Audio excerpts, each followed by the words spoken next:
Hello and welcome to this episode of HRTV, your all-access pass to all things hearing. Today's episode is brought to you by the Audigy Group, the preeminent group of hearing care providers in North America. I'm John Doherty.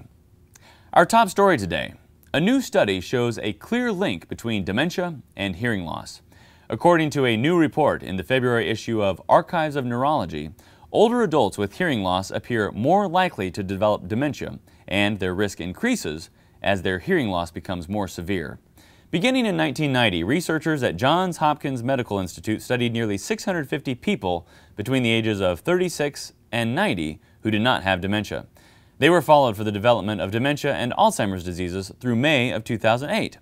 At the midpoint of the study, 58 people were diagnosed with dementia, including 37 who had Alzheimer's. The risk of dementia increased among those who had a hearing loss of greater than 25 decibels.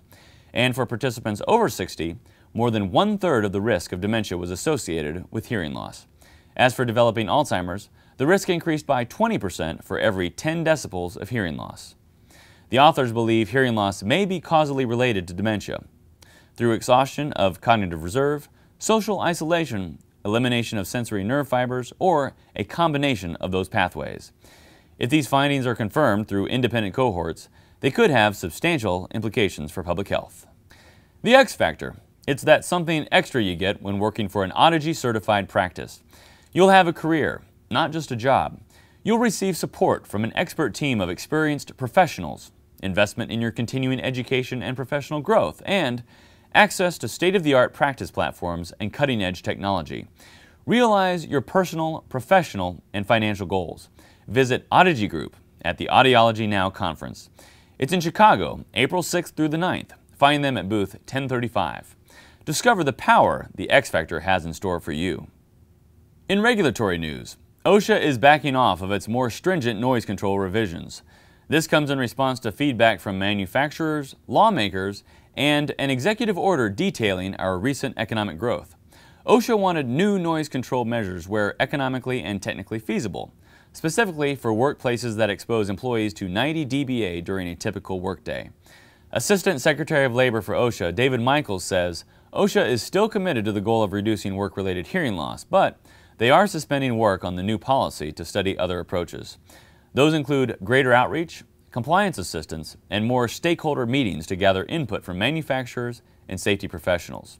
The National Hearing Conservation Association says they are disappointed by this decision, but are encouraged that OSHA still plans to address this pervasive workplace hazard. It's a wireless world now for Sonic Innovations. The Salt Lake City company recently launched Vericom, a new line of wireless connectivity hearing aids. The Vericom 5 and Vericom 9 products include 3 behind-the-ear devices: a compact power BTE, a micro BTE, and a nano BTE, as well as an in-the-canal device. The Vericom line will be able to connect to external audio sources such as TVs, cell and landline phones, and MP3 players. The new technology includes basic binaural device communication that allows the instruments in each ear to talk to each other. For example, volume and program adjustments can be made at the same time instead of one ear at a time. Vericom 9 also adds feedback detection, non-telephone ear control, and other processing systems that amplify the nuances of speech. Researchers in the UK make an important discovery that could lead to a molecular treatment for progressive hearing loss and deafness.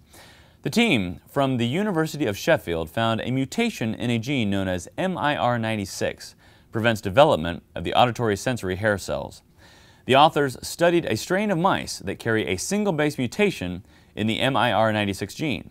They found that the mutation hinders not only the development of the sensitive hair bundle on the cell apex, but also the synaptic structures that transfer electrical information to sensory nerves.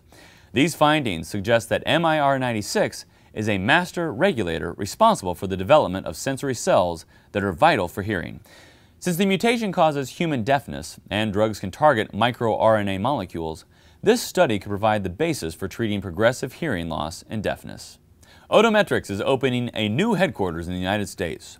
In addition to updated offices, the new facility will have a research and development center and a customer education and training center. The new education center will include exam suites with fully functional sound booths and provide professionals and consumers a place for clinical training. The new headquarters is in Schaumburg, Illinois, and opens at the end of this month.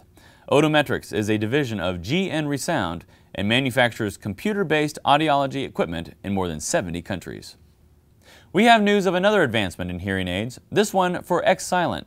The Minnesota-based company has reportedly introduced the first hearing aid with AirTap functionality. It's called the QLEAF Pro.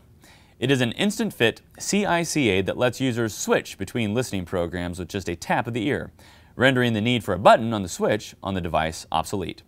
The QLEAF Pro allows users to adjust to several situations, like going to the theater, watching TV, going to parties, and conversations in noisy areas like restaurants. The QLEAF Pro went on the market in February. That's all we have for you today. Thanks for watching this episode of Hearing Review TV, brought to you by the Audigy Group. We'll see you next time.